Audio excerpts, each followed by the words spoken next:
Hello Live Wires, Heather Boyd Wire here, and today it's Tip Tuesday. Today I was inspired by Let's Get Wired episode 10, where we made wire bees, to make some DIY chicken wire with 24 gauge wire. I created some fake chicken wire to represent the beehive in this heart, and I'm going to show you how to make some today. I cut 5 pieces of the tarnish resistant brass 24 gauge wire, and they're each about 2 feet long. We'll start by putting the two ends together to find the middle part, and then we're just going to place our flat pliers in the middle here. We're just going to bend that up at an angle, and then this one at an angle. And we're going to do the same with the other pieces. So once you have them all bent, we're just going to place one over the other. So you want these edges to be the same as this edge, and we're just going to take this and we're going to twist it 3 times. We're going to go 1, 2, 3, and this will end up being about the same length.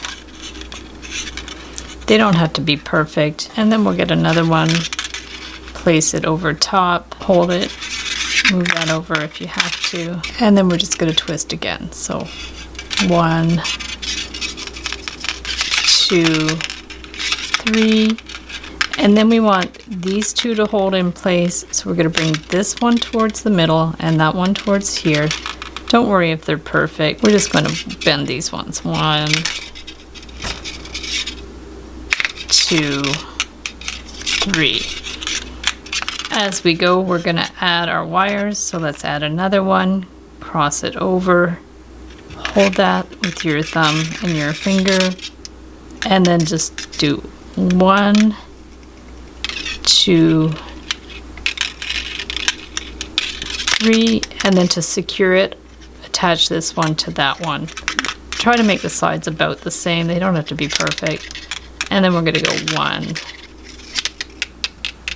2, 3. And then to secure this, you can attach these two together. Cross this one over that one and just go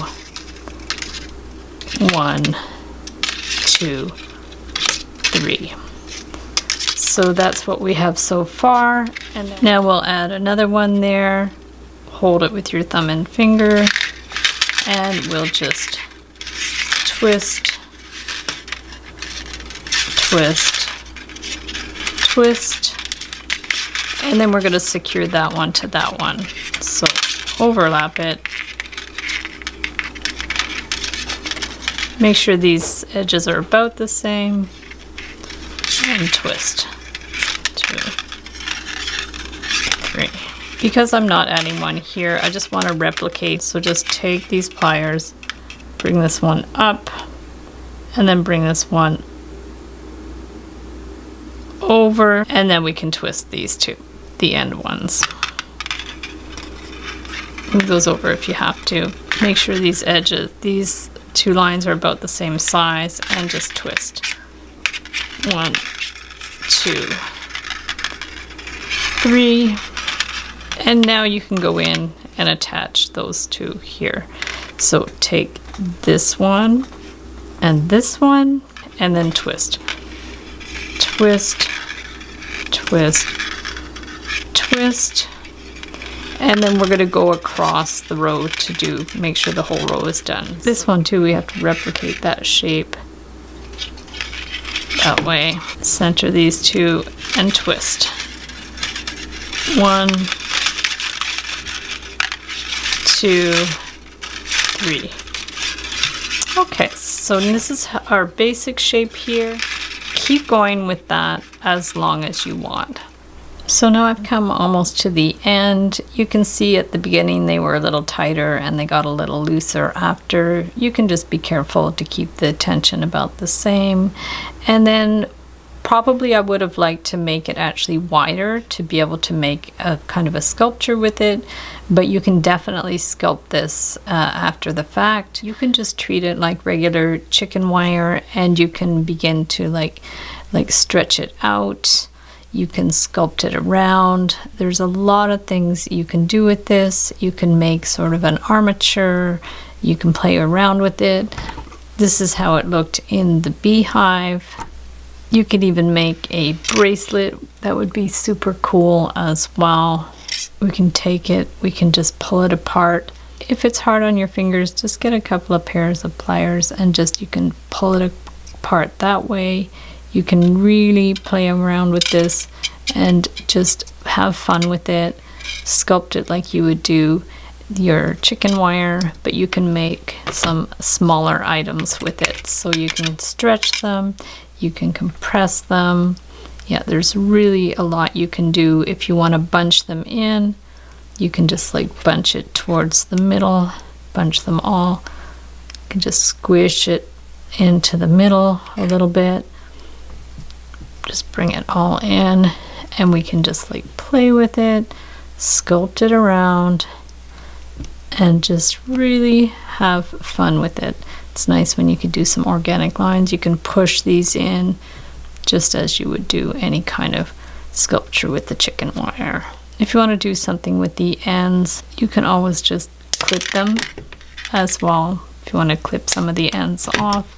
And you can use these as part of your sculpture as well. If you want to attach the wires together, you can always like clip one of these and then take the end, bring it in, and you can attach these together. So just wind it around a few times.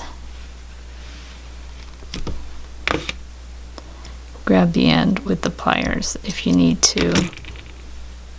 Bring it through a couple of times.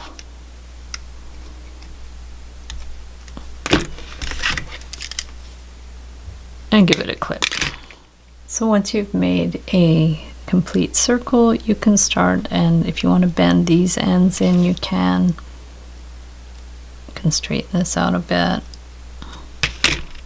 And just bend these in, and you can start to close the circle to form a kind of a globe. So just play around with it, see what it can do. It might give you some ideas. If you guys come up with some ideas of things you can do with the DIY chicken wire, definitely let me know. Share pictures in the Wire Makers Club, and I'd love to see what you make with it. It's really like sculpting with wire. So you can see with the ends closed up, it turned out as a very cool little three-dimensional ball. You can make any kind of three-dimensional shapes, or you can just use it to fill in areas in your two-dimensional shapes. Be sure to let me know if you make some and what you create with your DIY chicken wire, and always be sure to share photos of your work in the Wire Makers Club on Facebook. So thanks so much for watching the video. Give it a big thumbs up if you liked it. Be sure to subscribe to my channel for lots more wire art and jewelry making videos. Hit the notification bell to be notified when I go live and when I post new videos. And if you'd like to share photos of your wire art and jewelry, be sure to join the Wire Makers Club on Facebook. And if you'd like to check out my work on Etsy, my husband and I specialize in custom wedding cake toppers and funky jewelry. I also have a mailing list, so if you'd like to sign up below, I'll send you my Wire Art Essentials ebook. So thanks again for watching, and we'll see you the next time.